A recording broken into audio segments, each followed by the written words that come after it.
do 9º Seminário Jurídico Contábil da FENCOM. Esse evento anual acontece desde 2012 e já é uma tradição na FENCOM, sempre trazendo temas de grande relevância para o dia a dia das cooperativas, reunindo diretores, gerentes, colaboradores, cooperados e as assessorias jurídicas e contábeis das cooperativas médicas. Este ano, o tema não poderia deixar de ser as propostas de reforma tributária, que atualmente tramitam no Congresso Nacional, que tem nos preocupado e que podem impactar profundamente o funcionamento das cooperativas.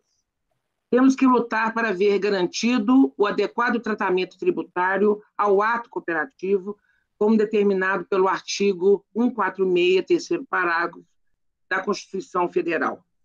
Também pode impactar a classe médica a proposta de tributação de lucros e dividendos das pessoas jurídicas, afinal sabemos que hoje grande parte dos médicos atua em sociedades ou constituiu pessoa jurídica individual. Aproveito também o momento para convidá-los também para o ciclo de palestras FENCOM Aprender e Cooperar, que será realizado no dia 26 de agosto, às 19 horas, com o tema Inovação para a Transformação Digital para a Saúde. Com esses eventos, a FENCOM renova sua crença e seu compromisso com a troca de informações, com a disseminação do conhecimento e no debate de alto nível como forma de buscar soluções conjuntas para problemas que afetam a todos nós. Este ano, gostaria de fazer um agradecimento especial à OCB, aqui representada pela doutora Ana Paula. Por favor, Ana Paula, passe nosso agradecimento ao senhor Márcio, presidente da OCB, né? E ressaltamos a importância da atuação política da OCB nessa questão da reforma tributária e em tantas outras. Também agradecemos muito ao doutor Walter Lobato, que é a nossa referência tributária, né? Que dispensa, né, comentários. Hoje também antes de passar a palavra, encontra-se aqui que vão ser nossos moderadores, o doutor Emanuel, que é nosso assessor jurídico, e a Adriane, que é nossa assessora contábil. Eu vou falar um pouco do currículo, eu sei que é um currículo bem sucinto dos dois, mas me permitam. A doutora Ana Paula Andrade Ramos, ela é advogada, graduada em Ciências Jurídicas pela Faculdade de Direito de Franca, pós-graduada em Gestão Empresarial pela Fundação Getúlio Vargas, atua no cooperativismo desde 2001 e atualmente é assessora jurídica da Organização das Cooperativas Brasileiras e representante do Brasil na Comissão de Direito Cooperativo da ACI Américas, a qual eu novamente agradeço bastante e nos honra a sua presença. Dr. Walter Lobato, mestre e doutor em Direito Tributário pelo UFMG, sócio do escritório Sacha Calmon, Isabel Derce Consultores e Advogados, professor de Direito Tributário dos cursos de Direito, Graduação e Pós-Graduação, Ciências Contábeis e Ciências do Estado da UFMG, coordenador do MBA em Direito Tributário do CEDIM Abradit, presidente do Conselho de Assuntos Tributários do FENComércio MG, presidente da Abradit, membro do SEAT Federaminas, membro do Conselho Superior da IAMG e coordenador da Revista de Direito Tributário do Fórum Abradit. Com isso, eu agradeço realmente a presença de todos vocês. Com certeza teremos um ótimo seminário. E, mais uma vez, agradeço a doutora Ana Paula e o doutor Walter Lobato e passo a palavra para a doutora Ana Paula. Muito obrigada mais uma vez. Bom dia a todos. Obrigada, presidente Kátia, pelo convite, pela introdução. A gratidão é toda nossa aqui do Sistema OCB pela oportunidade de estar aqui compartilhando um pouco do nosso trabalho na reforma tributária com os colegas da FENCOM. Eu trago aqui uma mensagem do presidente Márcio de agradecimento e de reconhecimento também ao trabalho da classe que a FENCOM representa, né? O trabalho médico que está sendo brilhantemente, guerreiramente executado aí na pandemia. Eu vou dar um testemunho pessoal, o meu irmão acabou há 3 dias atrás de ter alta de um hospital e foi tratado da Covid por um médico cooperado, então isso só intensifica a minha garra, o meu empenho por trabalhar e defender o cooperativismo e essa classe que tem trazido tanto orgulho para nós, que é a classe médica. E aí, eu deixo o agradecimento aqui aos colegas e peço que você estenda para todo o quadro social aí da FENCOM. Você vai transmitir. Muito obrigada. Eu vou falar um pouquinho aqui para vocês e até parabenizar pela escolha do tema, porque eu acho que a reforma tributária está bastante em evidência aí no Congresso Nacional, na mídia, é um assunto que está se desenrolando aí num momento de instabilidade institucional, né, no país. A gente tem visto um clima conflituoso de debates, né, e a reforma tributária no meio, que tem politicamente trazido bastante instabilidade para esse tema. Mas aí é importante a OCB estar aqui, e a Amanda está me acompanhando, ela atua na assessoria jurídica aqui, ela vai falar um pouquinho, ela vai aprofundar mais tecnicamente no tema comigo, mas o recado importante que eu acho que a gente pode dar aqui para a nossa base, para quem está nos ouvindo, é que ainda que esse ambiente seja conflituoso, tumultuado, e que a reforma ora pauta, ora sai, ora tem acordo, ora não tem, caminha, é imposto de renda, é CBS, é IBS. Nessa confusão toda, a OCB está 100% presente em todos esses debates, essas apresentações de texto, as negociações que têm acontecido dentro do Congresso Nacional, dentro do Executivo, cuidando exclusivamente da pauta e do interesse do cooperativismo, e principalmente disso que já veio na fala da presidente Kátia, né, da defesa do nosso adequado tratamento tributário ao ato cooperativo e às particularidades. Antes de eu iniciar, eu vou pedir para a Amanda compartilhar a tela, mas eu quero também fazer uma saudação ao Dr. Walter Lobato. É uma honra dividir aqui um painel com o senhor. Já tive a oportunidade de estar com ele num congresso em Curitiba, realizado pela professora Betina, que é muito querida. Sempre tenho notícias também dele pelo Dr. Tiago Conde, que é um grande amigo nosso aqui em Brasília. Então, todo meu respeito aí pelo trabalho do Dr. Walter e do escritório Sacha Calmon, que é uma referência aí no tema tributário, um grande parceiro do cooperativismo também. Bom, entrando um pouquinho na parte da atuação da OCB, a gente dividiu aqui a nossa apresentação com vocês da seguinte maneira. Eu vou falar um pouquinho sobre o nosso trabalho na reforma tributária, para vocês entenderem como é que a gente chega nos nossos pleitos, nas nossas emendas, nas nossas propostas, e a Amanda vai fazer um mergulho mais técnico nos textos de reforma, com exceção do PL 2337, que vai ser tratado com até maior maestria aí pelo Dr. Walter Lobato na sequência. Então, nós não vamos tratar de imposto de renda aqui, da reforma do imposto de renda, mas vamos falar um pouquinho dos outros textos. Então, aí eu lancei na tela as principais propostas de reforma que a gente tem em curso no Congresso, iniciando pela PEC 45, do deputado Baleia Rossi, tramita lá na Câmara dos Deputados, que é uma PEC que, embora tenha sido apresentada, ela tem como, vamos dizer, mentor intelectual o pessoal, os economistas do CECIF, o Centro de Cidadania Fiscal, Centro de Cidadania Fiscal, o doutor Bernard Api e Eurico Desante, que conceberam os principais pontos dessa PEC. A PEC 110, de autoria do senador Davi Alcolumbre, ela tramita no Senado, e aí, quando a gente fala da autoria intelectual da PEC, é o ex-deputado Luiz Carlos Rauli. E temos dois PLs do governo, o PL 3887, de autoria, então, do Poder Executivo, que está na Câmara dos Deputados, que trata da CBS, que a Amanda vai detalhar um pouco mais à frente, e o 2337, que a gente não vai abordar aqui na apresentação, porque já virá sendo tratado aí pelo Dr. Walter Lobato, e a gente espera, ao final, na oportunidade dos debates, falar um pouquinho de qual é a nossa posição aí, enquanto OCB, no 2337. Pode passar, Amanda. Então, quais são as premissas da nossa discussão na reforma tributária? E são premissas que, se vocês observarem, norteiam qualquer debate no campo tributário, quando a gente está falando do cooperativismo.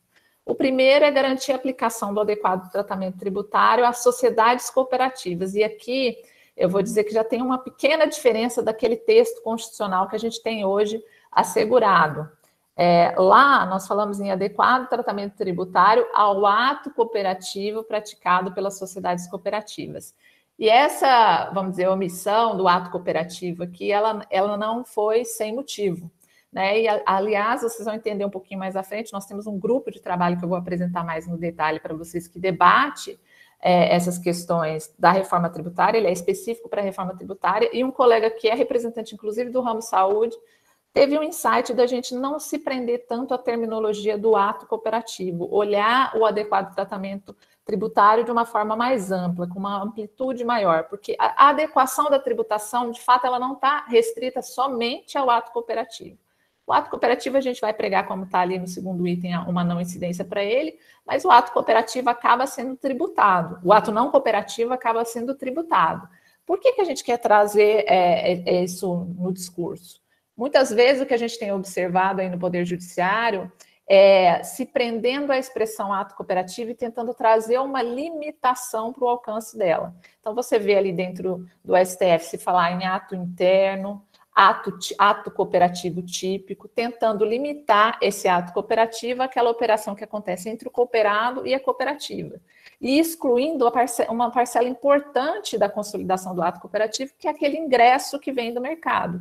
E às vezes até sujeitando, como já aconteceu no julgamento do ministro Toffoli, esse ingresso do mercado a uma incidência de PIS e COFINS, como aconteceu lá em 2014, e a gente tem muita expectativa de reverter isso num futuro recurso extraordinário que está sob a relatoria do ministro Barroso. Então, deu-se a sugestão de não vamos tratar do ato cooperativo, já que sempre a amplitude dele fica em debate no judiciário, e vamos falar de uma forma mais ampla de uma adequação tributária para o cooperativismo em todas as operações. Inclusive, para ficar claro que quando há fato gerador, o cooperativismo paga tributo. No ato não cooperativo, ele paga tributo. Né?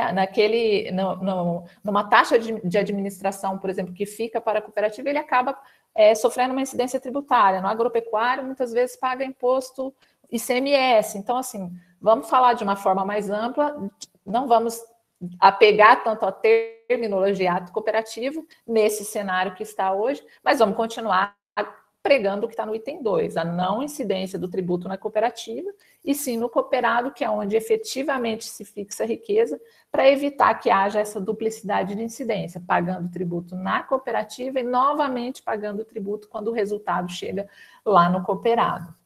Uma outra premissa da reforma e da questão tributária que a OCB sempre trabalha é impedir que essa tributação na relação entre cooperado e cooperativa seja mais gravosa do que aquela que incidiria se ele operasse individualmente ou se operasse através de outro tipo societário, se ele participasse de uma empresa, por exemplo, com finalidade lucrativa.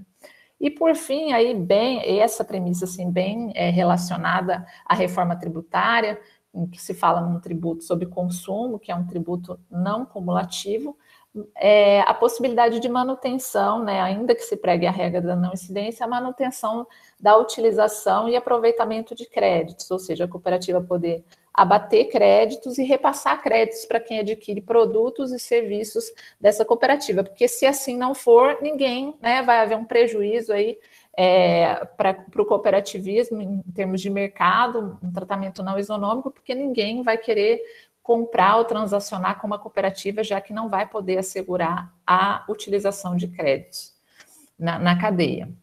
Bom, e como é que a OCB trabalha essas premissas que eu elenquei agora na reforma tributária? Primeiro ponto de partida foi criar um GT da reforma tributária, porque, embora a gente tenha dentro da OCB, a Amanda está aqui, é uma tributarista, é especialistas, a gente tem especialistas na área societária para fazer avaliação das propostas de reforma tributária, é muito importante ouvir a nossa base a respeito da expectativa e daquilo que ela entende também que vai ser adequado para ela no desenrolar aí da apuração dos tributos. Então, a gente convidou tributaristas que são de diversos ramos para compor esse GT.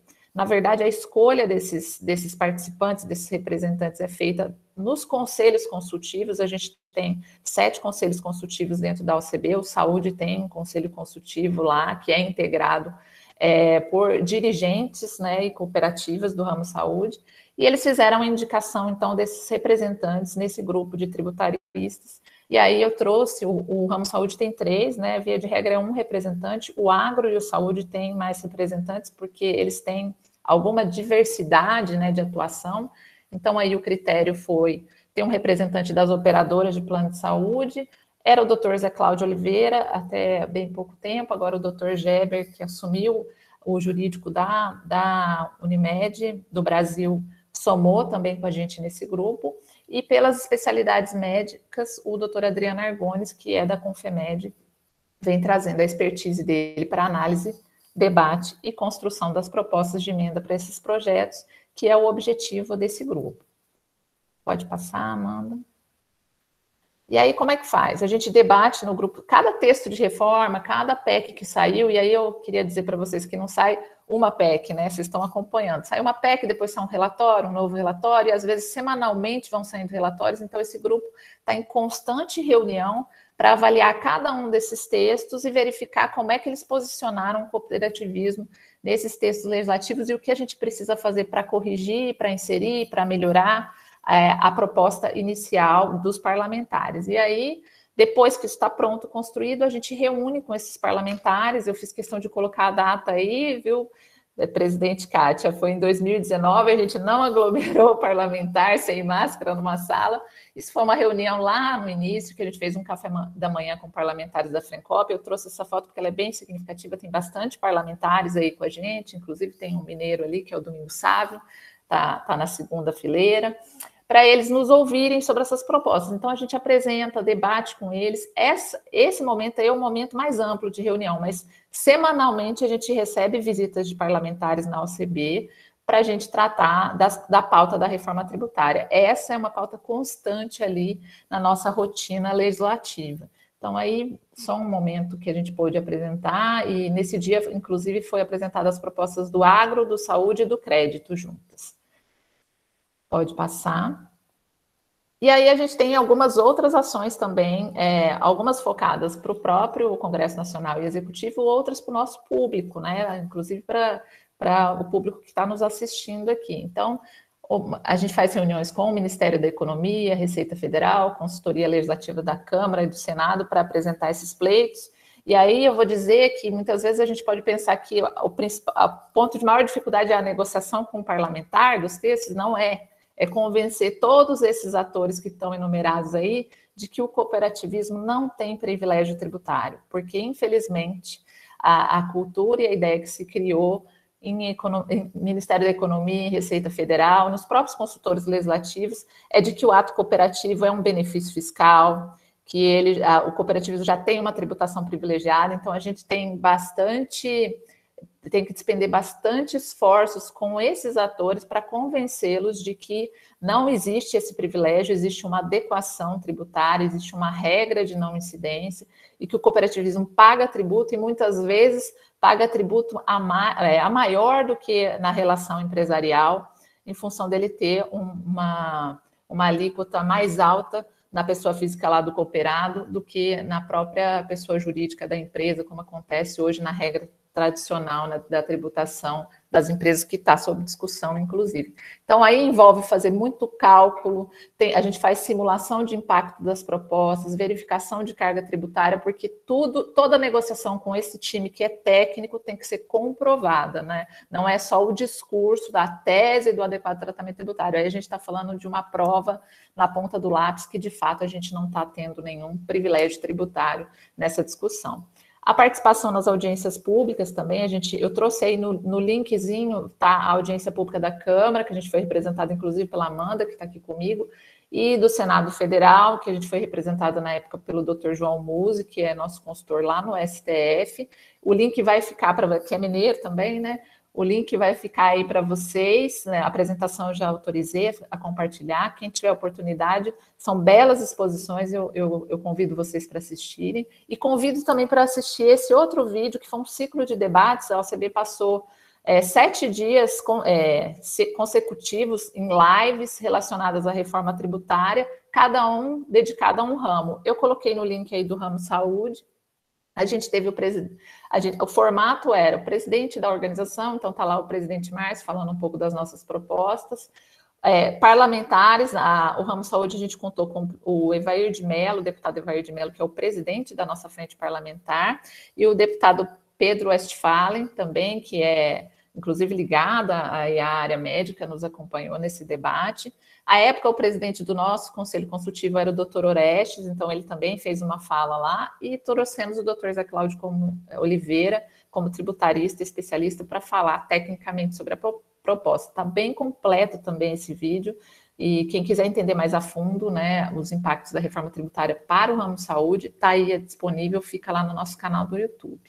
A gente faz material técnico de defesa, a gente procura fazer esse material, esse que eu estou, está na tela, inclusive, né, a capa do nosso folder, ele é, vamos dizer assim, uma reforma tributária descomplicada, a gente tenta fazer numa linguagem não tão técnica quanto a gente usa nos materiais que vai para o Congresso, para a nossa defesa legislativa, então a gente fez tanto o vídeo quanto um folder, eu deixei o link do vídeo para vocês assistirem, que a gente tenta trazer de uma forma mais simplificada, um tema que não é tão simples de tratar, né? Mas, e por fim, o boletim semanal da reforma tributária, que a gente expede ele toda quinta-feira. Ontem saiu um novo boletim. Esse boletim ele é bem bacana, porque ele semanalmente ele sai, a reforma, tendo ou não tendo alguma novidade em termos de texto, né, em termos de proposta legislativa, a gente solta esse boletim, mesmo que seja com os bastidores, até para o pessoal saber do acompanhamento político que a OCB faz do cenário, né,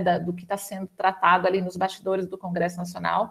Quem tiver interesse em receber esse boletim, eu já combinei com as meninas, doutora Kátia, de nos mandar um e-mail com a relação de todo mundo que deseja receber, autorizando a receber, né, porque a gente tem a LGPD aí, e aí a gente faz o cadastro e começa a divulgar o boletim para vocês também acompanharem de perto o nosso trabalho. Bom, feito isso, eu vou passar para a Amanda complementar a apresentação falando sobre os impactos da reforma tributária nesses 3 textos, né? PEC 45, PEC 110 e o PL da CBS. E com isso a gente conclui aqui a nossa apresentação, e eu agradeço mais uma vez e espero retornar no momento das perguntas. Muito obrigada. Obrigada, Ana. Bom, eu estou trazendo aqui, como a Ana já explicou, um pouco dos impactos dos outros projetos, né? Como bem esclarecido, o projeto do imposto de renda, o doutor Lobato vai esclarecer melhor para a gente. E eu vou tratar, então, dos outros projetos que estão tramitando aí no Congresso Nacional. O primeiro projeto que eu trago é a PEC 45, de 2019, certo? É uma proposta de emenda à Constituição, e ela visa a instituição de um IBS, né, um Imposto sobre Bens e Serviços, numa modalidade de um imposto que é chamado de IVA, né, Imposto sobre Valor Agregado, e ele extinguiria, substituiria os tributos do ICMS, o Imposto sobre Circulação de Mercadorias e Serviços, o ISS, Imposto sobre Serviços, o IPI, sobre Produto Industrializado, e as 2 contribuições sociais, o PIS e a COFINS. Nesse projeto específico da PEC 45, o que a gente observou de efeitos para o cooperativismo é que o projeto ele não altera, certo, a previsão constitucional do adequado tratamento tributário ao ato cooperativo, que está aí no artigo 146 da Constituição Federal. No entanto, mesmo não alterando essa premissa, condições foram levantadas com relação a esse projeto, já que a sua sistemática poderia, sim, não observar as particularidades do cooperativismo. Então, né, em todas essas oportunidades que a Ana Paula já comentou, de reunião com o Legislativo, com os autores dos projetos, a gente observou que essa PEC ela não estava tratando de forma correta, assertiva, o adequado tratamento tributário ao ato cooperativo. E isso seria bem prejudicial para o setor cooperativista. Outra preocupação é a possibilidade de um aumento da carga tributária para todos os setores, já que esse projeto ele propõe uma alíquota uniforme. Então, a gente vê nesse cenário alguns setores sendo tributados a maior do que hoje ocorre com o sistema tributário atual. Outra dificuldade e preocupação foi a complexidade nessa instituição dessa alíquota, porque apesar do discurso ser pela proposição de uma alíquota uniforme, na verdade, existem múltiplas alíquotas que seriam compostas, né, por essa alíquota uniforme. Todavia, haveria ainda alíquotas adicionais dos outros entes, tanto da União como dos estados, Distrito Federal e município. e traz uma preocupação, já que o discurso é de simplificação tributária, que, na verdade, se tem uma complexidade com essa nova sistemática proposta pela PEC 45. Outra preocupação é que o setor de serviços, né, é um setor que gera poucos créditos, então é um setor que sairia prejudicado nessa sistemática do INBS, que é um tributo não cumulativo. E outro ponto evidenciado é que há nesse projeto uma eliminação total de regimes diferenciados e de incentivos e benefícios fiscais. Um outro projeto que também é em âmbito constitucional, né, é uma emenda à Constituição, é a PEC 110, também de 2019. No mesmo intuito, busca criar um imposto nesse modelo IVA, né, Imposto sobre Valor Agregado, que também se chamaria IBS, Imposto sobre Bens e Serviços, só que esse tributo ele aglomeraria, né, mais tributos do que a PEC 45. Na PEC 110, a gente estaria aí extinguindo e substituindo por esse IBS o ICMS, o ICS, o ICS, desculpa, o IPI, o PIS e a COFINS, o PASEP, mas também a CID Combustíveis, o IOF sobre operações financeiras e o salário de educação. E essa proposta traz também a abertura aí de uma fusão entre o imposto de renda à pessoa jurídica e a contribuição social e a possível alíquota adicional nesse IBS com o fim de desonerar a tributação sobre folha de pagamento. Mas tratando especificamente desse IBS, o que a gente viu de efeito para o cooperativismo? Na mesma linha do 49, ele não altera a previsão do 146 do adequado tratamento tributário. Mas também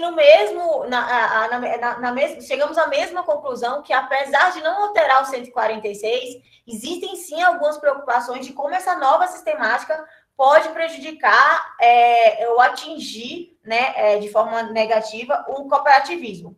Então, uma delas é também o aumento da carga tributária para alguns setores, visto também a instituição de uma alíquota padrão. Esse projeto também visa a instituição de uma alíquota padrão, no intuito, sobre o argumento de simplificar, né, o sistema tributário.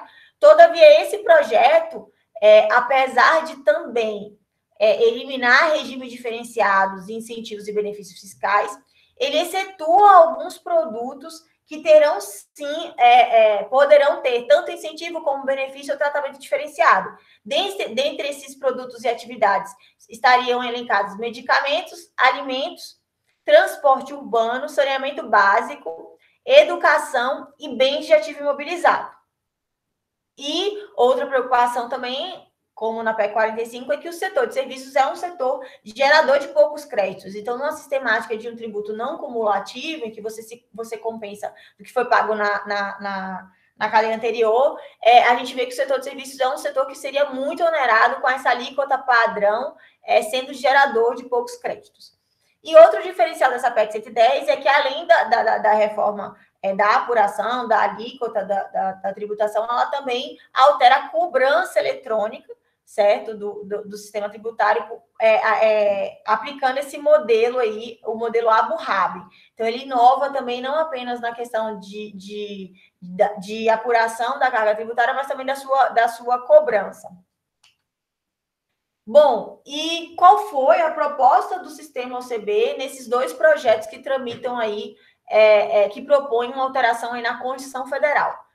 Bom, a gente tem um adequado tratamento tributário no 146, como já foi comentado, na linha C. E como a Ana Paula trouxe, que foi pontuado até por nosso representante do ramo saúde no GT, foi essa questão da linha C tratar do adequado tratamento tributário aos atos cooperativos praticados pela sociedade cooperativa. Então, na nossa proposta, a gente suprimiu a questão dos atos cooperativos e, de forma mais abrangente, pleiteia que a linha C do 146 preveja o adequado tratamento tributário às sociedades cooperativas. Outra alteração que a gente propõe no 146 é a inclusão de um novo parágrafo, o parágrafo 2º, que prevê que no tratamento tributário conferido às sociedades cooperativas não haverá incidência de tributos sobre as operações e resultados decorrentes de ato cooperativo.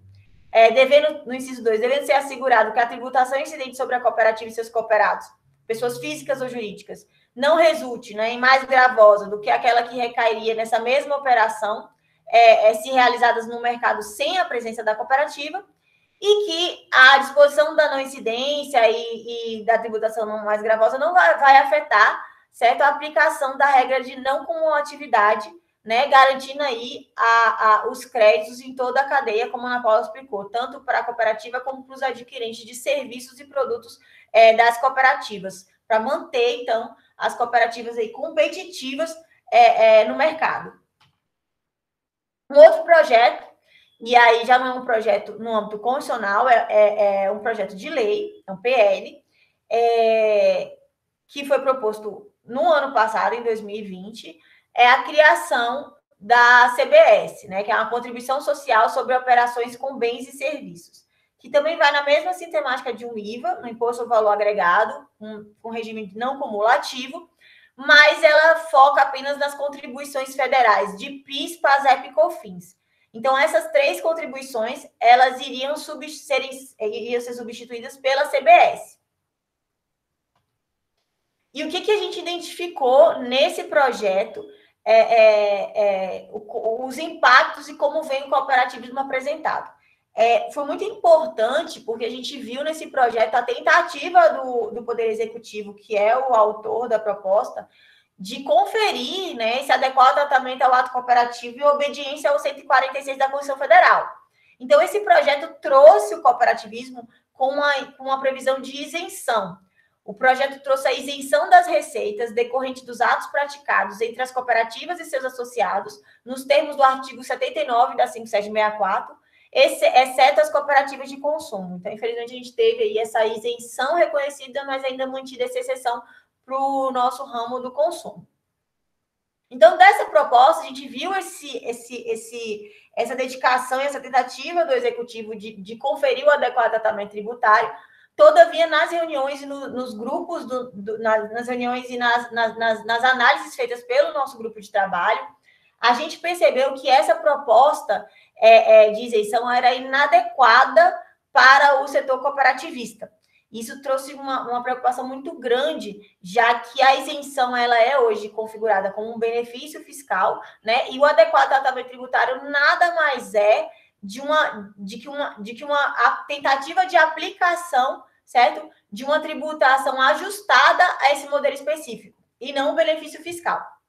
Então, a gente viu entendeu que essa isenção, ela não é adequada para o nosso modelo, e buscamos aí alterar essa interpretação, ajustá-la para ver aí de uma forma mais correta a aplicação do adequado tratamento ao ato cooperativo, tributário ao ato cooperativo.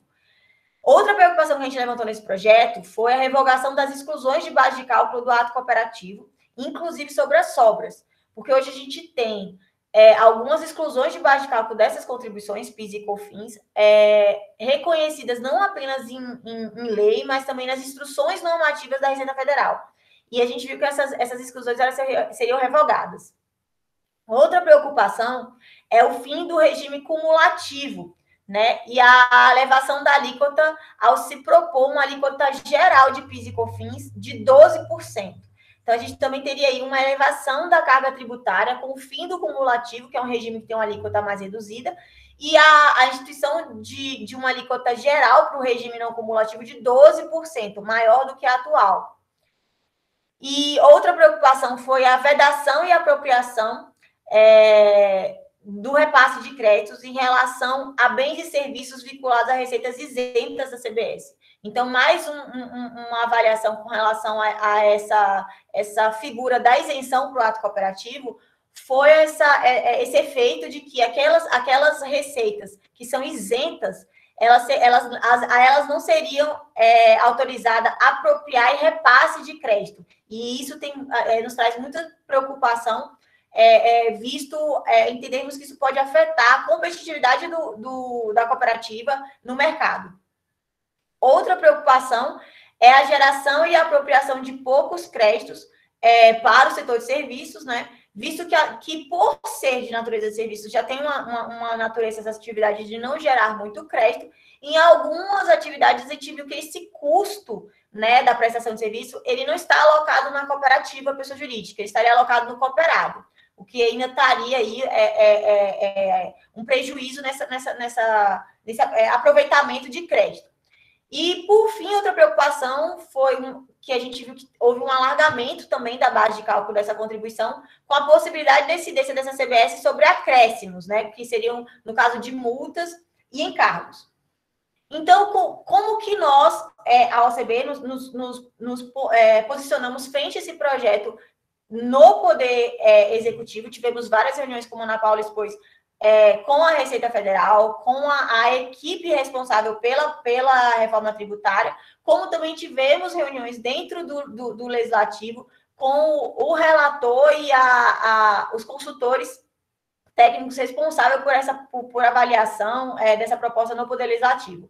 Então, a nossa emenda a esse projeto visou a exclusão da isenção, né, da figura da isenção, para as receitas decorrentes dos atos praticados entre as cooperativas e seus associados, para ter-se, então, a manutenção da regra de não incidência ao ato cooperativo por meio das exclusões de base de cálculo, certo? Inclusive das sobras e das operações específicas que nós temos com cooperativas de crédito, porque são exclusões que hoje, em sua grande parte, já são reconhecidas, infelizmente, para não todos os ramos do cooperativismo, mas a intenção é que a gente aproveitasse a oportunidade para manter essas exclusões de base de cálculo, mas que essas exclusões elas fossem aplicadas para todo o cooperativismo.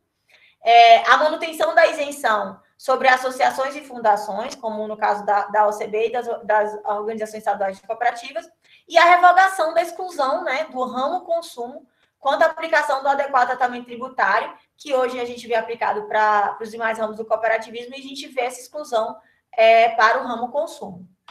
Eu peço desculpa por ter passado um pouco do tempo, o assunto é muito delicado, mas permaneço aqui à disposição para prestar qualquer outro esclarecimento.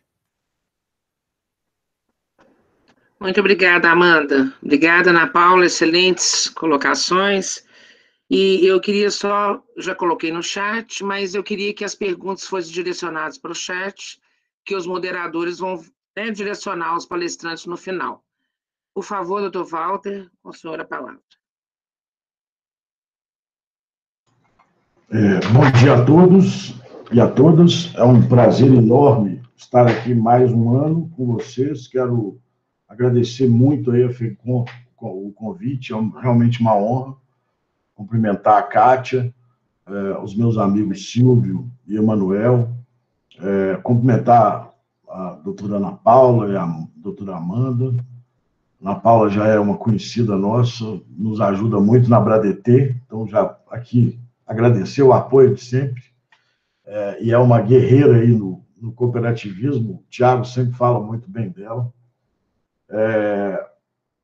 Bom, indo direto ao ponto, né, então eu queria só estabelecer alguns pressupostos aqui, para a gente entender um pouco o que está acontecendo no âmbito político e técnico da discussão dessa reforma. Eu acho que é relevante, senão a gente acha que realmente as pessoas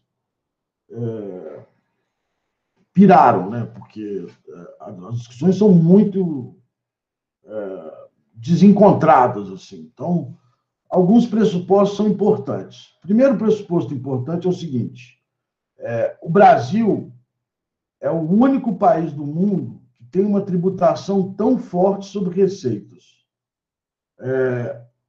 Não há nenhum modelo no mundo que estabeleça um PIS e COFINS. Nós criamos essa figura PIS e COFINS e que nenhum modelo reproduz. Que é uma tributação que, aqui os mais velhos vão lembrar de algumas coisas que eu vou falar hoje, que a gente está voltando a algumas coisas do passado.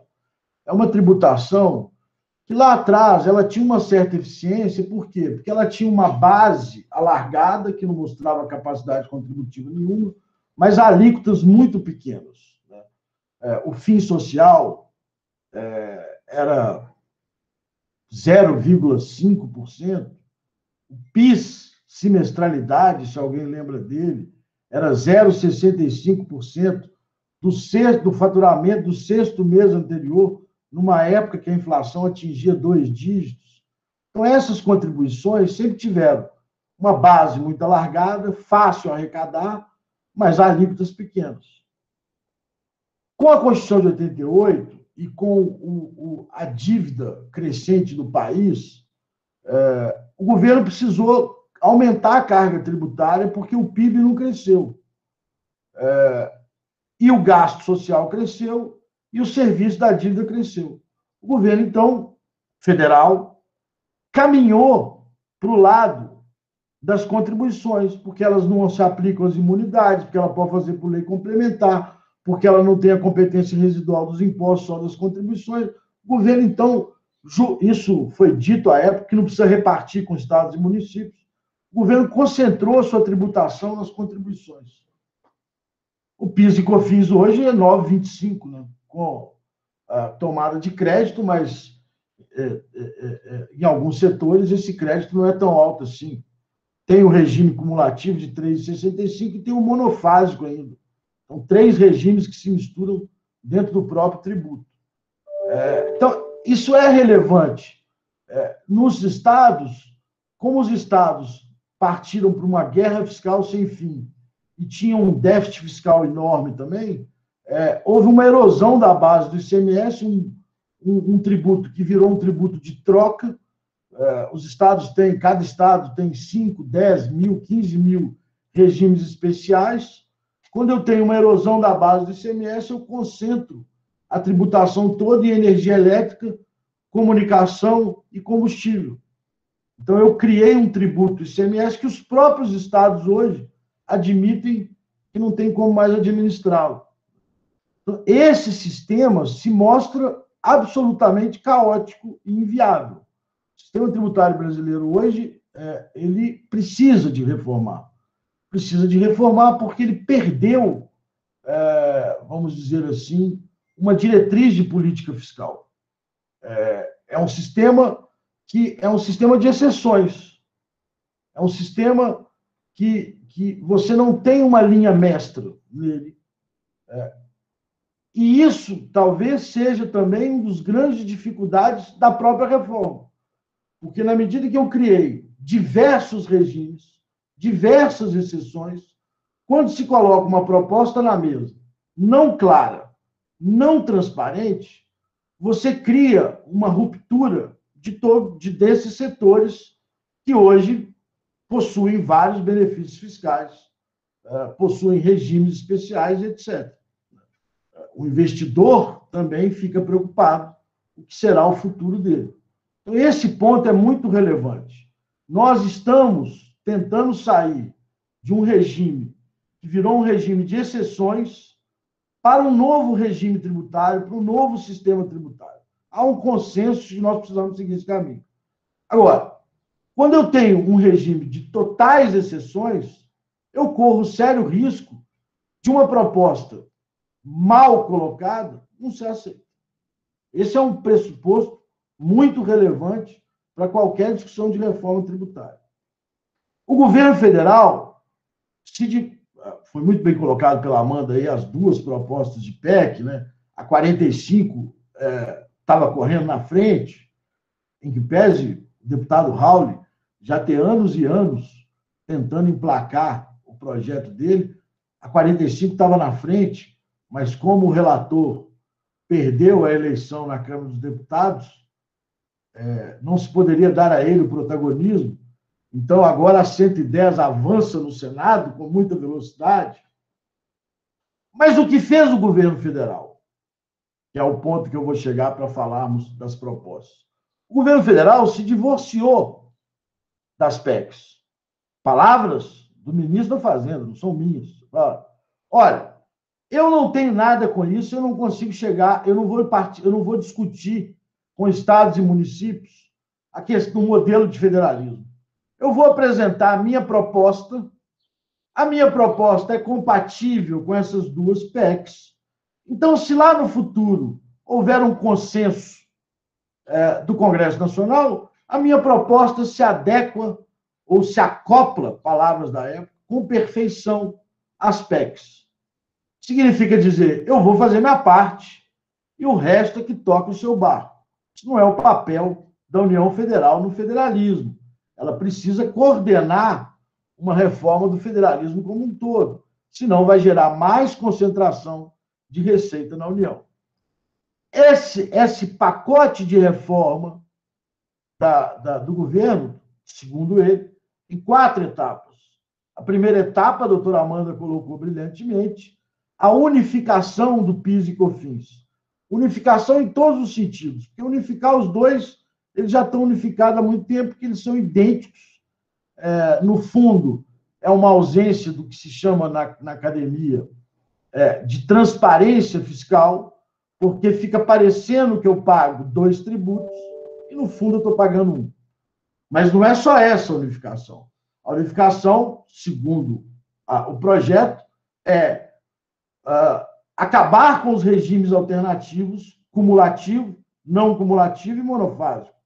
Todo mundo vai para o não cumulativo e com uma alíquota de 12%. É verdade que a não cumulatividade para alguns setores, como indústria, plena, porque o projeto promete, como já se prometia no ICMS, uma não cumulatividade plena, para os setores industriais há uma vantagem.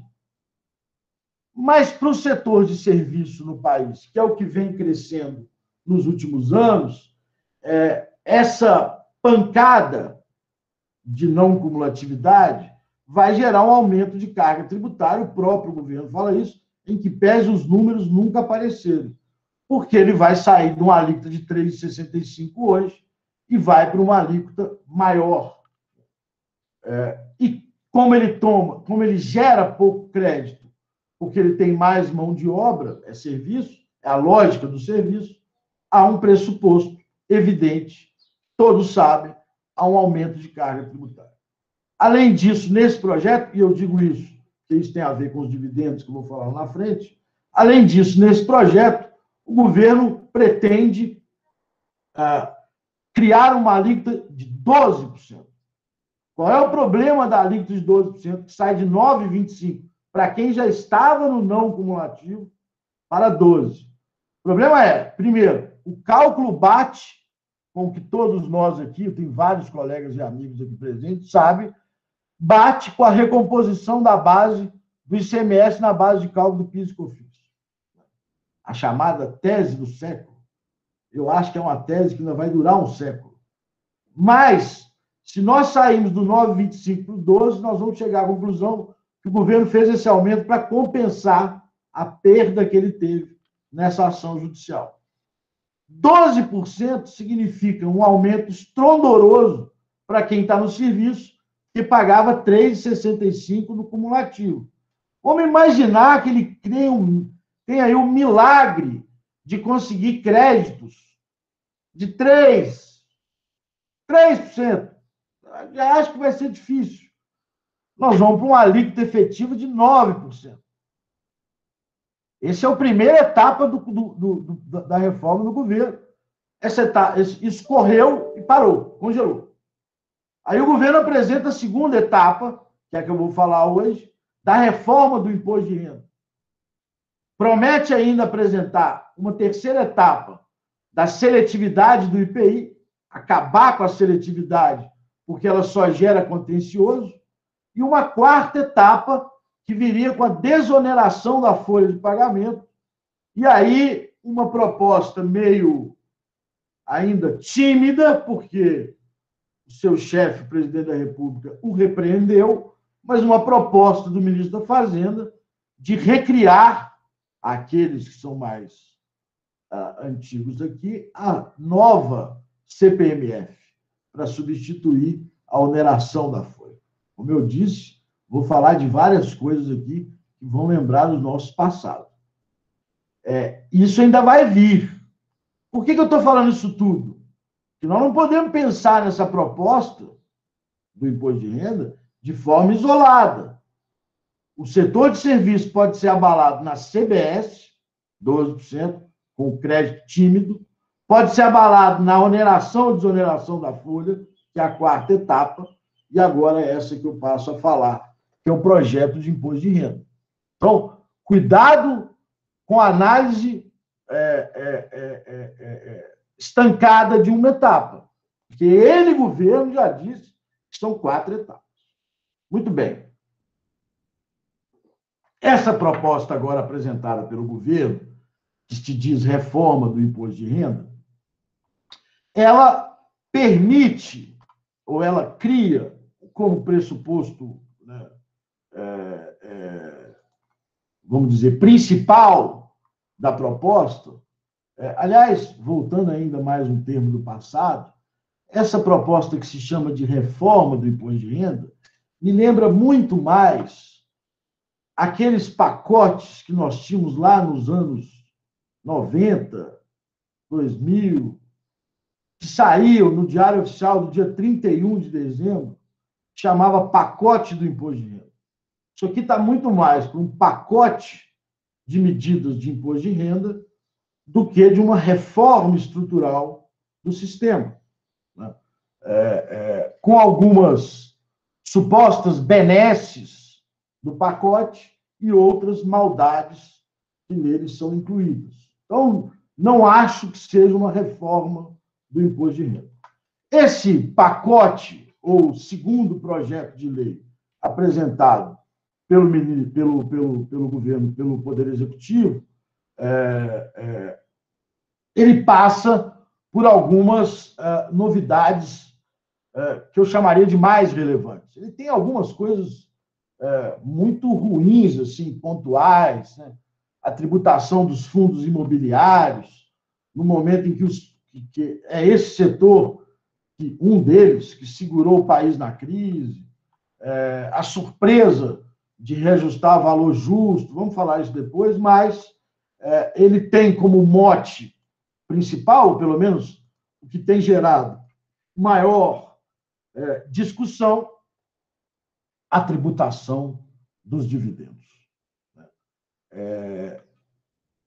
E, junto com ela, segundo o chamariz do governo,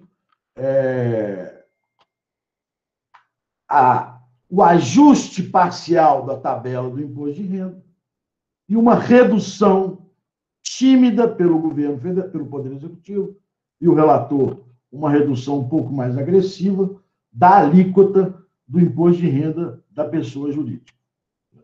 A tributação, o reajuste da tabela proposto, ainda no projeto original, pelo governo, seria a ampliação, as faixas de isenção iriam para ali por torno de 2.500, né? E aí, sequencialmente, um reajuste dessa tabela até a última, né, acima de 5.300, mantendo as mesmas alíquotas hoje existentes. Mas, junto com isso, a limitação do desconto simplificado para aqueles que têm rendimentos até 40 mil. Nós sabemos que aqui haverá um efetivo aumento de carga tributária. Apesar de ser um benefício, vejam, é importante isso, é um benefício de uma política fiscal. Por quê? Porque lá atrás, por uma política fiscal, o governo entendeu, olha, é mais fácil eu dar um desconto presumido do que eu ter a máquina para fiscalizar descontos nas declarações de imposto de renda. Então, vou dar um desconto presumido, chama-se praticidade, eu vou dar um desconto presumido, que reduz o meu custo de fiscalização e aí atrai também o contribuinte para declarar e diminui os processos de fraude, por exemplo, em descontos que eram baseados em recibos falsos, etc. Era uma política fiscal, é uma política fiscal, mas essa política gera, na maior das vezes, ali na classe média, uma redução da sua carga tributária, uma restituição daquele tributo que ela foi recolhendo ao longo do ano de forma antecipada. Quando eu limito o desconto presumido a 40 mil ano, certamente eu estou tirando boa parte das pessoas que usufruíam desse valor. Existem algumas projeções sobre esse montante, mas são projeções, digamos, ainda não muito estimadas, né? Ainda não muito corretas, porque, como eu já disse, tanto o deputado Lira, quanto o relator Sabino, quanto o governo federal, falam em números, falam que não há prejuízo, mas não abrem esses números. Ainda na pessoa física, criou-se uma antecipação de receita. Um projeto interessante que o próprio presidente da República algumas vezes mencionou em entrevistas e que é uma forma do governo, vamos ser aqui também bastante claro, antecipar a receita. Ele diz o seguinte, olha, se você topar, primeiro, ele não pode tributar a valorização de um imóvel sem a sua realização. Por quê? Eu comprei um apartamento por 300 mil há 10 anos atrás. Hoje, esse apartamento, fui fazer um financiamento no banco, o banco me pediu uma garantia, e aí ele avaliou o meu imóvel vale 1 milhão. Eu posso tributar o ganho de capital? Não. Eu não realizei, eu não externei capacidade contributiva, a fonte de riqueza ainda não se realizou, ele não pode tributar.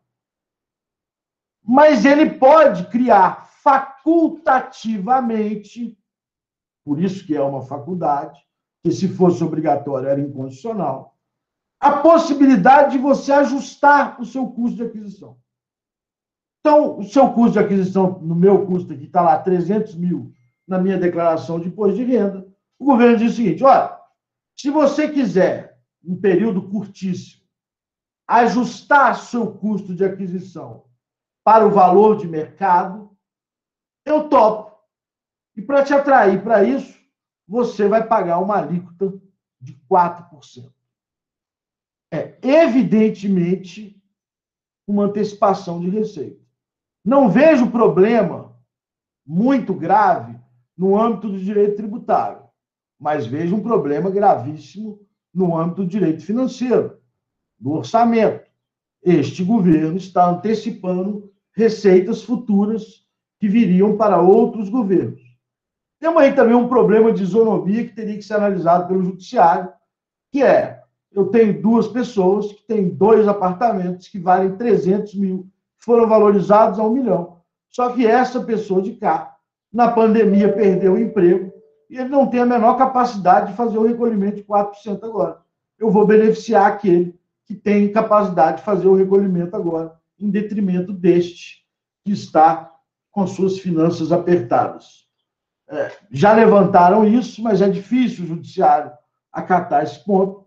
Me parece que essa é uma medida, e que pouca gente vem falando dela, é uma medida que pode, se o pacote for aprovado, ser aprovado.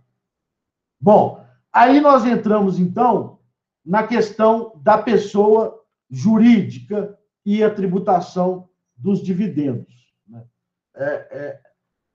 Nesse ponto, nós temos que fazer um parênteses para dizer o seguinte, de novo, o Brasil adotou uma política fiscal lá atrás.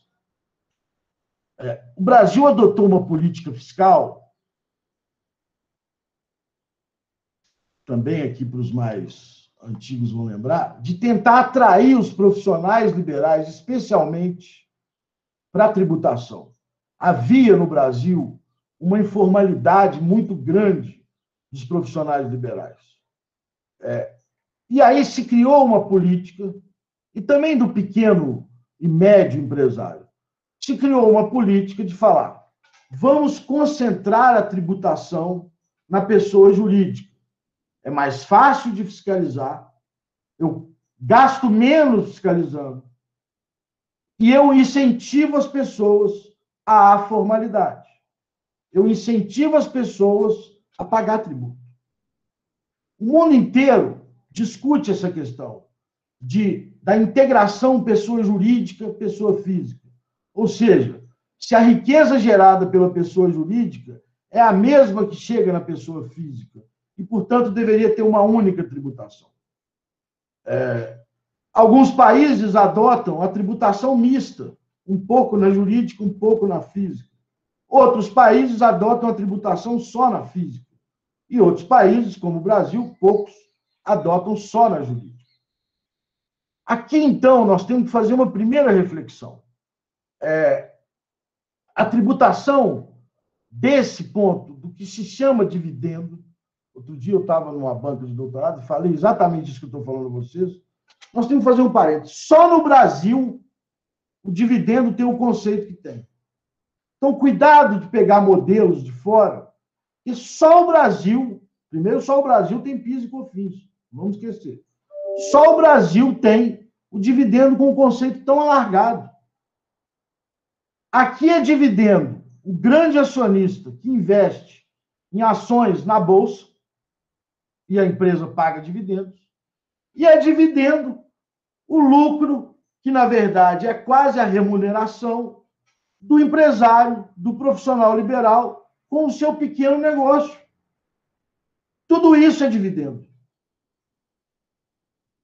E são coisas diferentes. O valor que um advogado recebe de dividendo no seu escritório com 2, 3 advogados, ou com grandes bancas, é diferente do valor do dividendo pago por aquele que detém ações cotadas em bolsa. São coisas diferentes. Lá atrás, se unificou numa política fiscal, mas ao tributar, tem que se pensar nessas naturezas distintas. Isso porque, vamos imaginar, o advogado, o médico, o arquiteto, o contador, nessa sua pequena sociedade, ou numa grande sociedade, mas ainda nessas profissões, ele está sendo, essa riqueza é a mesma riqueza sendo tributada. Porque são sociedades uniprofissionais, vamos lembrar da natureza, uniprofissionais com responsabilidade pessoal.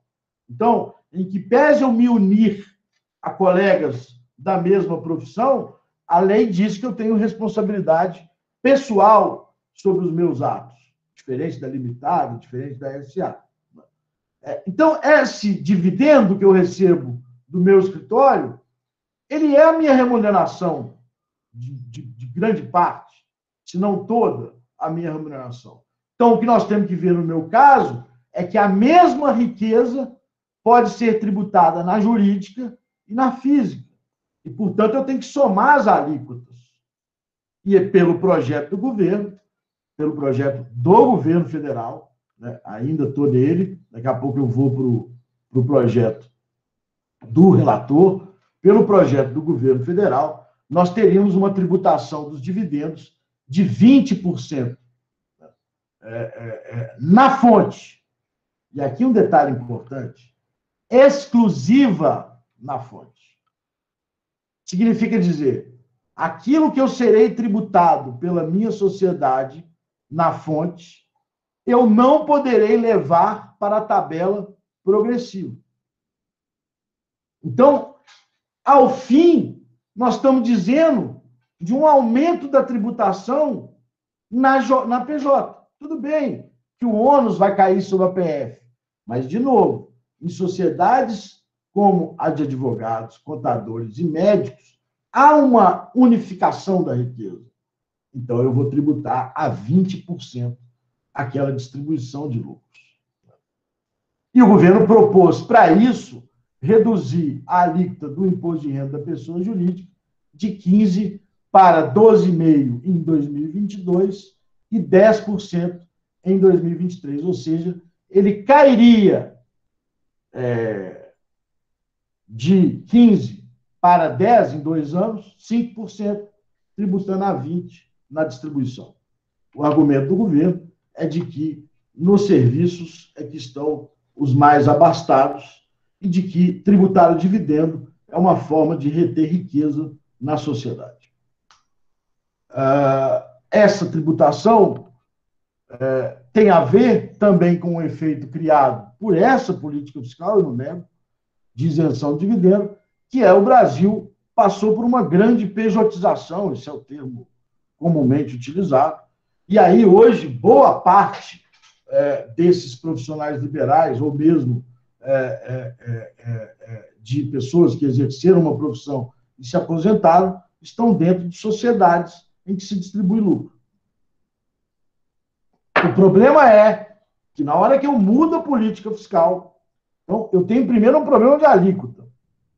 Quando eu somo esses 10 que ficarão só daqui 2 anos, mais o adicional, mais a contribuição social sobre o lucro, que diversas vezes o governo esqueceu dela, eu vou ter uma alíquota de 29. Claro que eu não vou somar 29 com os 20 do dividendo, porque o percentual de distribuição é menor que o percentual, a base do lucro. Mas vocês podem notar aí um bom aumento da tributação na PJ. Se não passar a CBS. Se passar, nós temos que somar os dois. Mas, além disso, eu tenho um rompimento de uma política fiscal, de incentivo, que era o incentivo à formalidade. E aí, como eu falei que eu ia lembrar só coisas do passado, a própria legislação diz isso, voltamos à época que a Receita Federal terá que combater as distribuições disfarçadas de lucro. Para quem aqui tem um pouco mais de vivência na área tributária, né, na área fiscal, vai lembrar que durante muito tempo nós tínhamos grandes discussões nos tribunais administrativos a respeito de distribuição disfarçada de lucro, ou seja, mecanismos encontrados pelas pessoas para evitar a distribuição de dividendo e, portanto, a tributação naquela época, e agora a 20% exclusiva na fonte. Né? Primeiro, o governo disse, olha, incorporação de lucro para aumento de capital social não tem a incidência do imposto, mas desde que, nos últimos 5 anos, não tenha havido devolução de capital ao sócio acionista, uma coisa meio de retroatividade da regra, que eu acho estranha, e nos 5 anos posteriores não se realize uma devolução desse capital. Nesse caso, o valor devolvido, se houver a devolução do capital nos próximos 5 anos, ele é considerado como distribuição e, com isso, a tributação. Lucros e dividendos, nós sabemos, não são dedutíveis na apuração do IRPJ e da CSLL. No caso de liquidação, dissolução, os valores registrados como lucros e reserva de lucros deverão ser tributados como dividendos na devolução dos sócios aos sócios e acionistas. É importante dizer, não há no projeto uma definição sobre os lucros acumulados. Vamos imaginar que esse projeto passe esse ano. Os lucros acumulados até o final de 2021, na reserva de lucro, se distribuídos em 2022, serão tributados ou não. Eu entendo que não devem ser, porque estavam sob o regime fiscal anterior, mas não há nada no projeto falando sobre isso. E nós aqui sabemos, que atuamos na área, de que quando o silêncio impera, a vontade de arrecadar leva a um entendimento diverso. Entendo eu que seria claramente uma retroatividade da regra tributária, que é proibido pelo texto constitucional. Mas não há nada no projeto de lei que nos leve, a alguma forma, a acreditar que isso está resolvido. Né? Se você fizer pagamento de lucro como pagamento não identificado, também alguns aqui sabem do tal do pagamento a beneficiário não identificado ou sem causa, volta aquela alíquota punitiva de 35%. Né? O pagamento também por meio de dação de bens, comprar um carro do sócio, pagar a escola dos meninos do sócio, isso tudo está previsto como forma de também distribuição de lucros e, portanto, sujeitos à tributação. E aí a gente tem, no projeto, milhares de outras outros dispositivos, até alguns positivos, que visam padronizar aí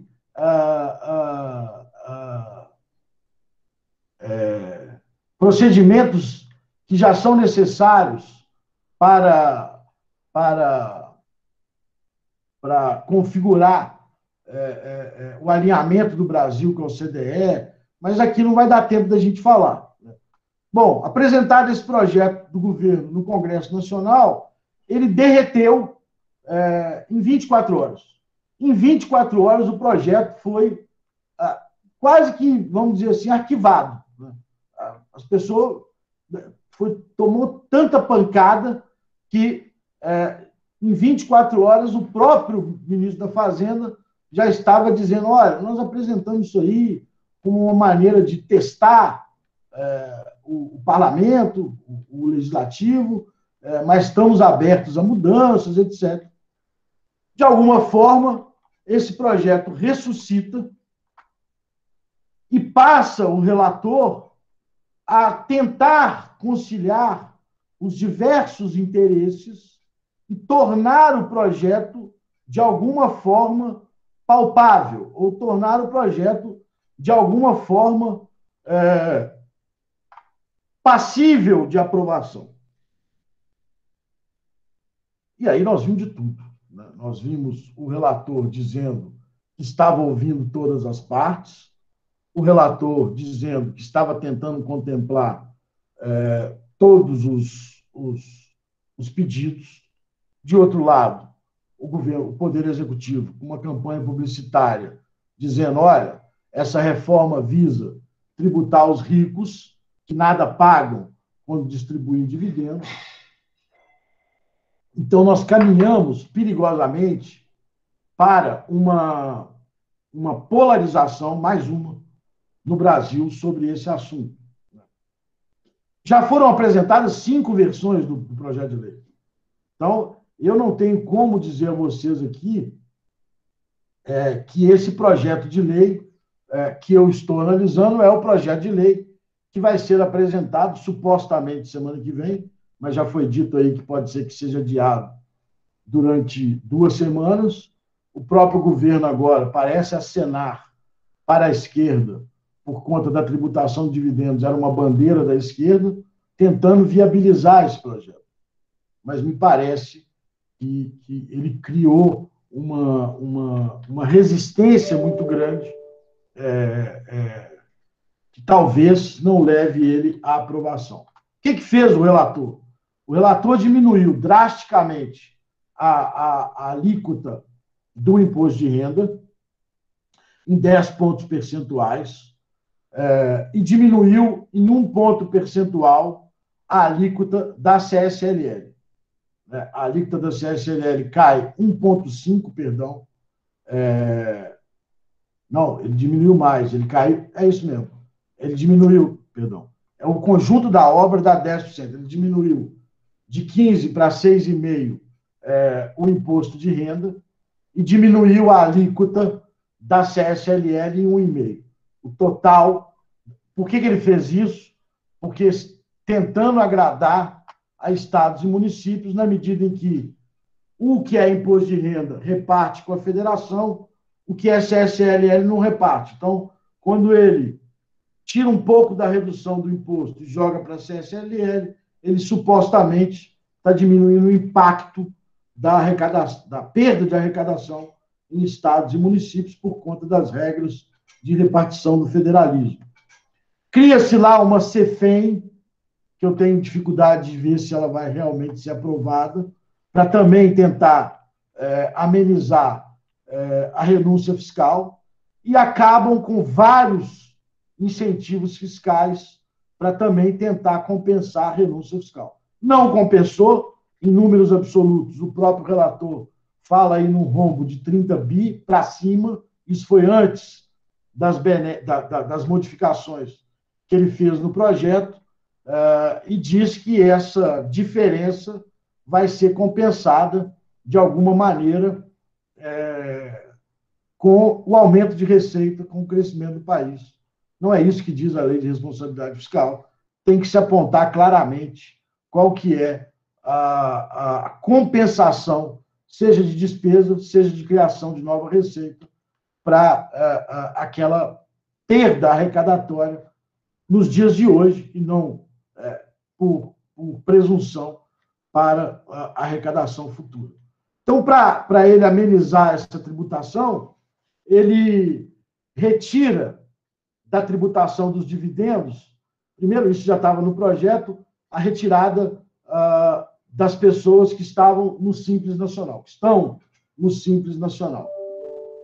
E depois, a pedido aí de boa parte das associações, também a retirada dos profissionais liberais, que apesar de não estarem no Simples, faturarem ao longo do ano calendário até 4 milhões e 800. Retiram também a tributação do controle societário comum para tentar evitar, de alguma maneira, a tributação cumulativa de dividendos no grupo econômico. Mas o problema, vejam, como essa reforma me parece, com todo o respeito, uma colcha de retalho. E aqui eu vou quase que concluir a minha fala, porque eu prefiro deixar aí para as perguntas e dúvidas, para não cansar muito vocês nesse ambiente virtual. O governo federal sempre reclamou do excesso de incentivos que existem no país. O governo federal sempre foi um grande opositor ao Simples. Dizia o governo federal que esse regime simplificado, na casa de $1 milhão à época, porque agora o dólar, daquela declaração para agora, já disparou, então já não é $1 milhão, mas na época $1 milhão, me lembro dessa fala, o governo dizendo, olha, esses regimes, que em outros países chamam regime do alfaceiro, regime só de pequeniníssimos comerciantes, no Brasil é de $1 milhão. Isso é um absurdo, isso é uma grande renúncia fiscal. Aliás, a não arrecadação nas empresas do Simples é colocada em todos os estatísticos do governo como renúncia fiscal. O governo federal sempre reclamou do lucro presumido, dizendo que o lucro presumido incentiva as empresas a não irem para o lucro real. Aliás, sobre o lucro real, mais uma mudança, vai todo mundo para o trimestral. Me dizem os amigos contadores que é muito mais complexo, mas vai todo mundo para o trimestral. Ele fala que eu posso compensar sem trava dos 30% ao longo do exercício, mas eu não entendi se eu tiver primeiro o lucro e depois o prejuízo, se eu consigo voltar. Ele disse que eu consigo para frente, ele não me falou se eu consigo para trás. Mas voltando aqui à nossa pauta principal, ele era contra isso. Quando ele diminui, ou ele mantém na isenção o dividendo, ele cria dois efeitos que nós todos conhecemos no Brasil, que é o efeito das pessoas se manterem nesses regimes, criando estruturas artificiais ou até mesmo fraudulentas. Ou seja, eu crio um incentivo a não crescer. Se já era difícil no Brasil uma empresa sair do Simples e ir para o presumido, ou sair do presumido e ir para o real, essas empresas de faturamento de 4.800, nós vamos ver uma multiplicação dessas empresas. Por quê? Porque foi criado, eu reduzi a alíquota da PJ e mantive a isenção. Então, ficou muito melhor ser nanico, ser pequeno. Isso vai proliferar empresas. E eu não estou falando aqui de fraude, porque eu já vi muita fraude. Uma vez eu falei numa reunião governamental, e até assustaram de eu falar isso, foi, vamos ser realistas, eu nunca tive alguém que eu trabalhasse assim, porque não é o meu nicho de mercado. Mas nós estamos cansados de saber que o sujeito abre uma empresa no Simples, ele se endivida, não consegue pagar, porque ser empreendedor no país é uma missão quase heróica, ele deixa essa empresa para lá e monta em nome da esposa, depois da esposa monta em nome da tia, da sobrinha, da prima, e vai se montando uma cadeia de empresas. Isso é real. Isso é o nosso direito tributário real, do dia a dia. Basta ver o número de empresas que estão na dívida ativa e não pagaram. Essas empresas se extinguiram ao longo do tempo. Então, você incentivar essas pequenas... vai acontecer esses procedimentos de fraude.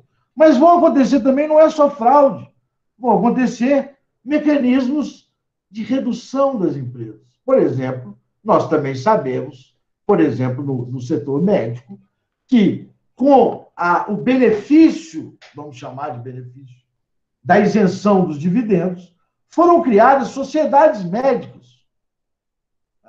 Um grupo de 3 médicos, 5 médicos, 10 médicos se juntam numa sociedade uniprofissional para prestar serviço aos hospitais, que muitas vezes ditam essa estrutura, e esses médicos, por ser sociedade de pessoa, e aqui eu digo, isso não é contra a lei, isso não é contra a lei, prestam serviços pessoais, que nada mais pessoal do que o médico. Né?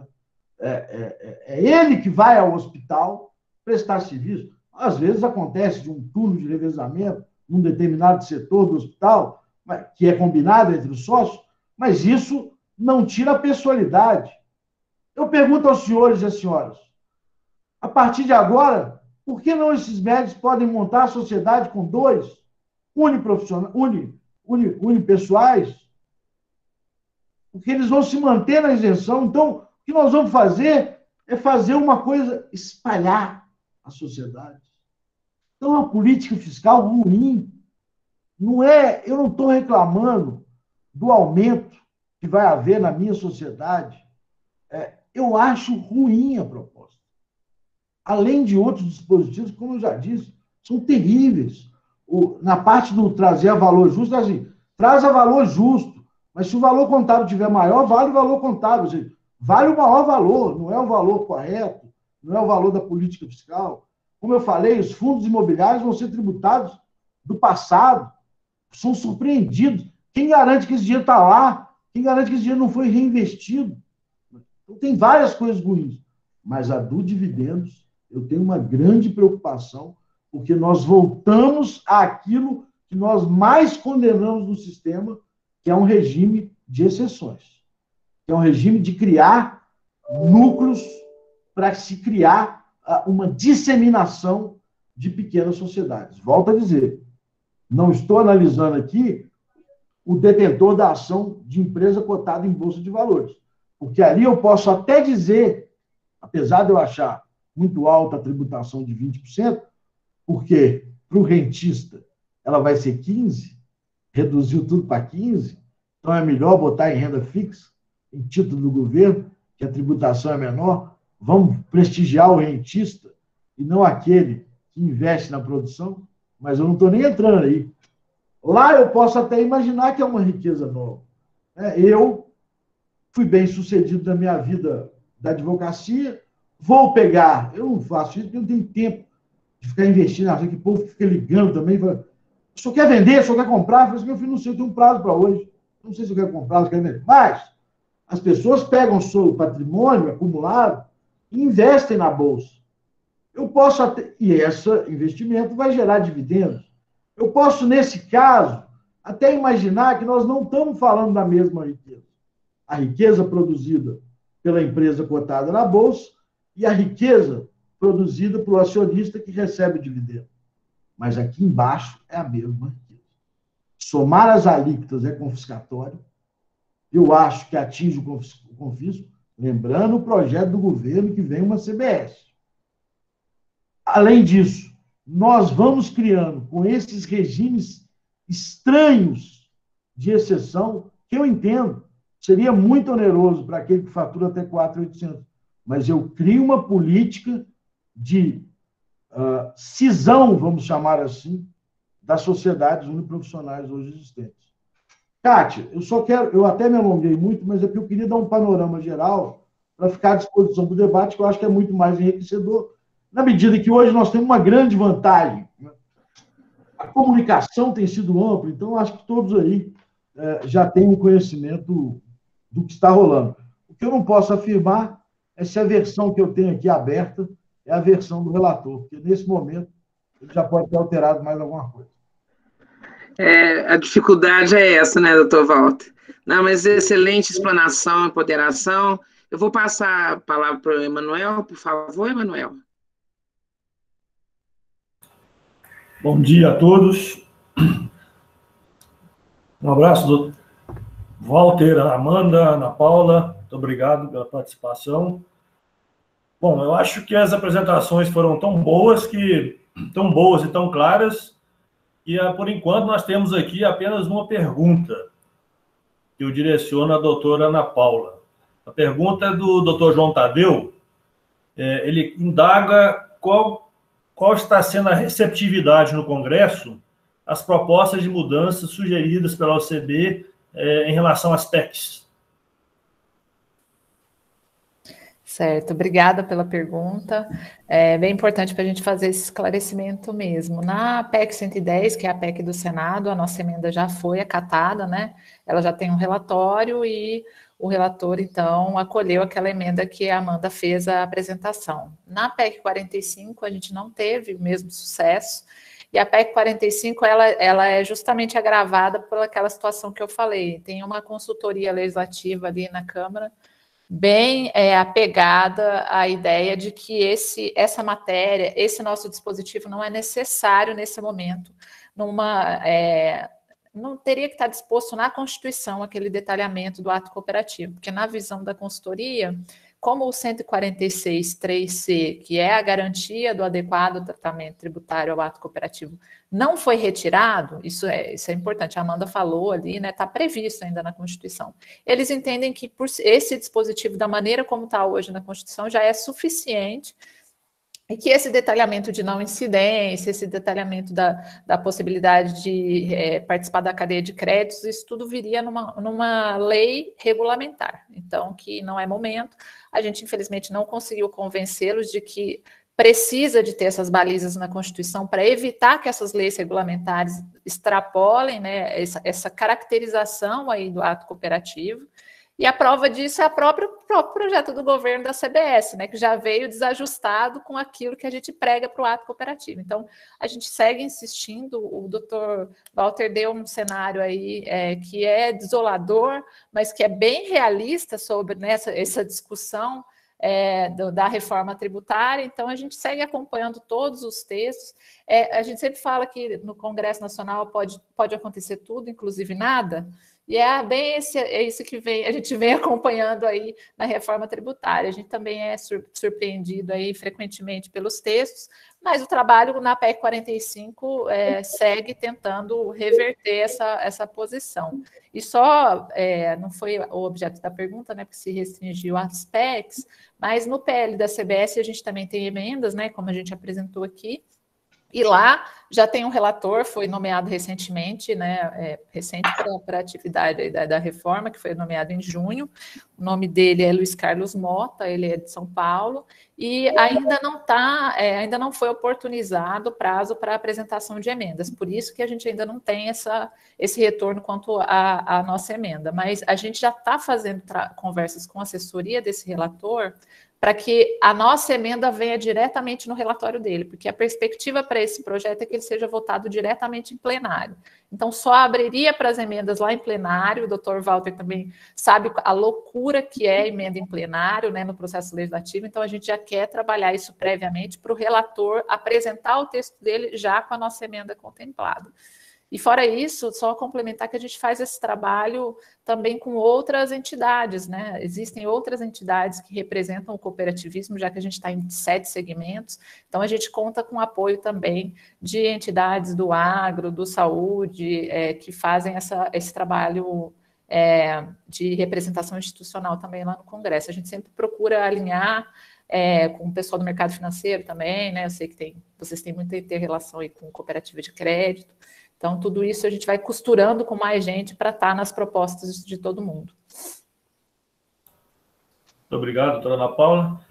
Aproveitando, essa é uma indagação minha, com relação ao PIS e COFINS, há uma expectativa muito grande das cooperativas com relação ao julgamento da última ação de repercussão geral no Supremo. E sempre me perguntam como é que está o andamento dessa ação, se há uma expectativa de julgamento recente, qual que vem sendo a atuação da OCB nesse processo de tanto interesse das cooperativas, principalmente cooperativas de trabalho médio. Pois é, doutor Emanuel, eu acho que aí você conseguiu tocar num desafio que consegue superar o da reforma tributária para o sistema cooperativista, né? Porque esse é o recurso lá, 1672215, que eu citei na minha fala, que está na mão do ministro Barroso. Realmente ele vai aí, então, decidir não só sobre a ótica do tributo do PIS e da COFINS, nossos tributos do faturamento, mas também o IR e CSLL, então ele está com o coração, né, tributário do cooperativismo no colo para julgar. E aí, o que acontece? Hoje, a gente monitora as pautas do Supremo, né, para ficar bastante atento, mas a gente não tem feito um esforço atual de pauta para esse projeto, porque para quem trabalha no STF, trabalha com o STF diariamente, a gente tem uma colega hoje interna, que é especialista em tribunais superiores, a gente sabe que o ambiente para julgamentos no campo tributário, ele está bem esquizofrênico, vamos dizer assim, né? Está difícil de fazer previsões em cima das decisões do STF no campo tributário. E aí eu acho até que o Dr. Walter pode colaborar, porque eles acompanham bastante o Tribunal Superior, e a gente acha, então, que o momento é um momento não propício para a gente forçar esse julgamento em função de outros julgamentos tributários que a gente tem recente no STF, que não têm sido assim tão favorecidos ao contribuinte e que, na verdade, tem trazido muito mais, eu acho que, insegurança jurídica do que pacificado as questões tributárias. Então, hoje, a gente sabe da angústia, principalmente das cooperativas que vêm tendo seus processos no STJ atrelados à decisão do STF, né? Eles estão suspensos, esperando essa repercussão geral. A gente sabe que para administrar esse timing é muito difícil para quem está autuado, para quem está tentando reverter algum posicionamento desfavorável, mas a gente não tem trabalhado e não está na pauta agora de segundo semestre uma previsão de julgamento desse recurso. O que a gente tem preparado é internamente, a gente tem assim, feito bastante estudos, né, Amanda? Simulações de impacto tributário, simulações de qual seria a repercussão se não fosse reconhecida a não incidência ali nesse projeto, para quando chegar o momento adequado, fazer aquele corpo a corpo com ministros, não só com a tese jurídica, mas também com o cálculo, a conta, que eu falei que é bem importante, do prejuízo que o julgamento pode gerar ao cooperativismo. E, Ana, só complementando esse trabalho, desculpa, doutor, esse trabalho também na reforma tributária, ele vai poder resvalar no judiciário, ou seja, se a gente tiver aí uma dessas emendas que a gente ponderou nas PECs, né, antes do julgamento do STF, na verdade vai ser a interpretação favorável, vai ser um posicionamento favorável para que o ministro aplique, né, o adequado tratamento da forma que o sistema entende ser adequada. Então, esse trabalho também na reforma tributária tem sim essa importância e pode ter sim esse efeito no entendimento aí do judiciário. E o judiciário passa, só para completar o que a Ana falou aí, o Supremo passa por um momento muito delicado, né, porque, de fato, houve um julgamento em enxurrada de matéria tributária, porque passaram a fazer julgamentos tributários no placar virtual, né? Tem dois tipos hoje, a videoconferência, que é o que nós estamos fazendo aqui agora, e tem o placar virtual. O placar virtual é assim, o ministro posta o voto, e aí fica um placarzinho lá, os outros ministros vão postando se concordam ou abrem divergência. Não há diálogo, nem do advogado com os ministros, nem entre eles. Então, esse tipo de julgamento tem causado muito problema, não só porque tem julgado contrário aos contribuintes, mas os votos são completamente dissociados um do outro. Não há dialeticidade que existia no julgamento presencial, em que o ministro ali troca ideia com o outro e, às vezes, até corrige uma contradição entre um voto e o outro. Então, tem sido um momento. Esse julgamento virtual foi criado para demandas já julgadas, e era só aplicar o repetitivo, mas eles ampliaram. A vantagem para o público que nós estamos dizendo aqui, porque isso mata qualquer advogado do coração, né? Cria problemas cardíacos e pode aumentar a demanda aí do setor médico. Que bom que a gente já está entre os médicos aqui, né, doutor Walter? Porque, né, qualquer coisa a gente pede um socorro. Faço mal toda vez que eu fico olhando esse placar. Nós temos aqui algumas observações no chat, feitas pelo Rafael Dutra. Está dizendo que é importante subsidiar o Dr. Geber, da pasta das cooperativas de saúde, com relação às diferenças das cooperativas de trabalho médico como as singulares, que são da FENCOM, versus as cooperativas que vendem planos de saúde. Se isso está contemplado nessa discussão. Sim, importantíssimo ele falar isso. Na verdade, lá está o doutor José Cláudio e o doutor Geber como operadora, mas o doutor Adriano Argones, da Confemed, o olhar dele é específico na questão das especialidades médicas.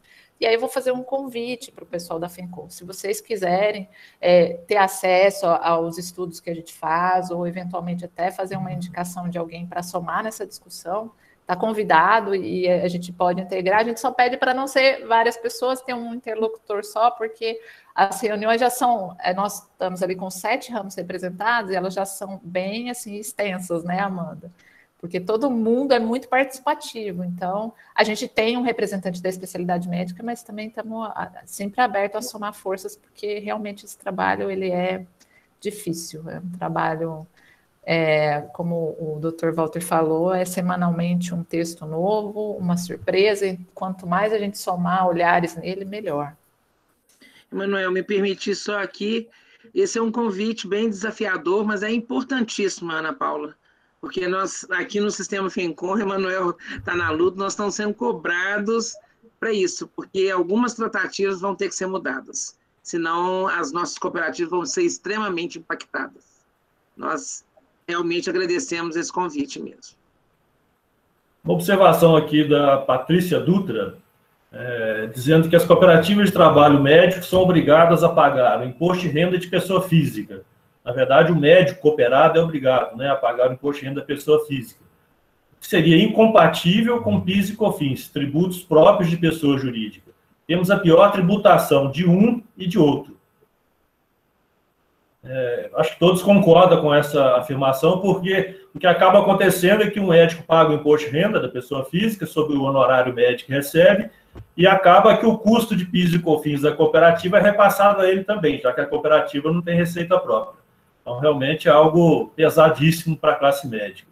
E ainda a Patrícia Dutra faz aqui uma sugestão de que fosse proposto que as cooperativas de trabalho médico pudessem optar pelo lucro presumido e fazer distribuição de lucros em vez de repasses com tabela progressiva do imposto de renda da pessoa física, né? Seria uma alternativa. Se vocês veem isso como uma viabilidade, se isso está contemplado, se existe proposta nesse sentido. Então, doutor Emanuel, realmente não existe proposta nesse sentido. Como todo mundo concordou, é o pior cenário, o cenário vivido pelas cooperativas de trabalho, não apenas médico, mas a de trabalho também, justamente por conta dessa questão do PIS e da COFINS. O nosso intuito em afastar essa tributação do PIS e COFINS, porque a princípio a gente não entende equivocada a tributação de IR na pessoa física do cooperado. Na verdade, o que a gente defende acerca do 146 é justamente a não incidência de tributo na cooperativa para incidência de tributo no cooperado. Então, é a não incidência de imposto de renda na pessoa física cooperativa, uma vez ela não oferir lucro, e a incidência de imposto de renda da pessoa física do cooperado. Então, essa parte da tributação a gente não entende não está equivocada. Mas, sim, a questão do PIS/COFINS, a gente trabalha nesse sentido, tanto que nos projetos de reforma tributária na CBS, que a gente tem a unificação do PIS e COFINS, a defesa é justamente as exclusões de base de cálculo de ato cooperativo. Por quê? Porque hoje a gente tem alguns segmentos do cooperativismo que já têm reconhecido essa exclusão, como agropecuário, transporte de carga, alguns outros que agora não me recordo, que o que prevê a lei e a instrução normativa, que esses atos cooperativos praticados entre a cooperativa e o cooperado, esses repasses para a cooperativa da cooperativa para o cooperado, as receitas que a cooperativa ofere, mas que são repassadas para o seu cooperado no intuito, né, de observando o seu objeto social, elas configuram ato cooperativo e, portanto, elas não iriam compor a base de cálculo do PIS e da COFINS. Então, elas seriam excluídas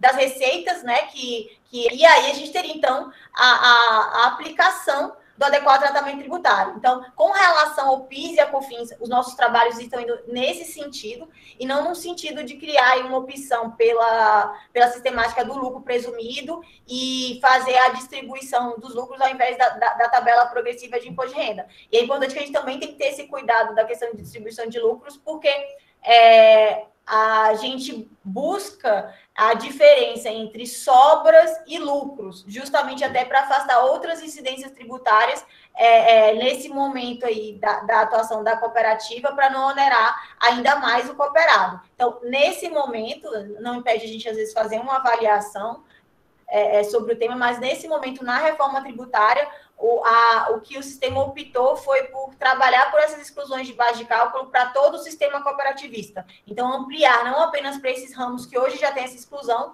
mas sim para todos os ramos do cooperativismo, dentre eles as cooperativas de trabalho. Só fazer uma complementação, doutor Emanuel. A gente, inclusive, chegou a ter um texto, uma proposta de texto, porque toda essa problemática que foi colocada nessa sugestão, ela se agravou com esse julgamento, né, do STF, que acabou impondo PIS e COFINS para as cooperativas de trabalho, e aí depois foi limitado lá em embargos declaratórios, que era só cooperativa de trabalho, e o trabalho médico foi arrastado aí por esse julgamento também. Então, a gente já fez algumas tentativas também de corrigir isso na via legislativa. E, né, na linha do que a Amanda falou, tentar fazer a exclusão por projeto de lei do PIS e da COFINS, como tem para todos esses outros ramos que ela citou, aí para táxi, tem para crédito, tem vários segmentos, né?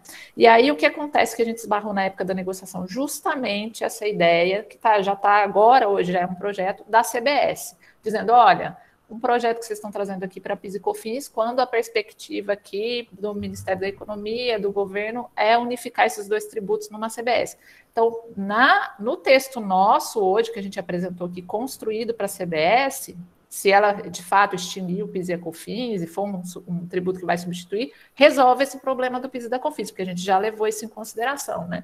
A gente briga para essa condição para todos os ramos, e aí o trabalho também, de alguma maneira, reverteria essa dificuldade. Acaba que chega num ponto que o trabalho médico é o principal exemplo que a gente leva na negociação, pela oneração que ele acabou sofrendo a partir desse julgamento, a partir de muitas vezes a tributação lá na pessoa física do médico quase que sempre ficar na máxima alíquota, né? Então a gente consegue fazer uma prova mesmo da condição agravada do cooperativismo no exemplo do trabalho médico. Ele é muito citado nas nossas reuniões, inclusive.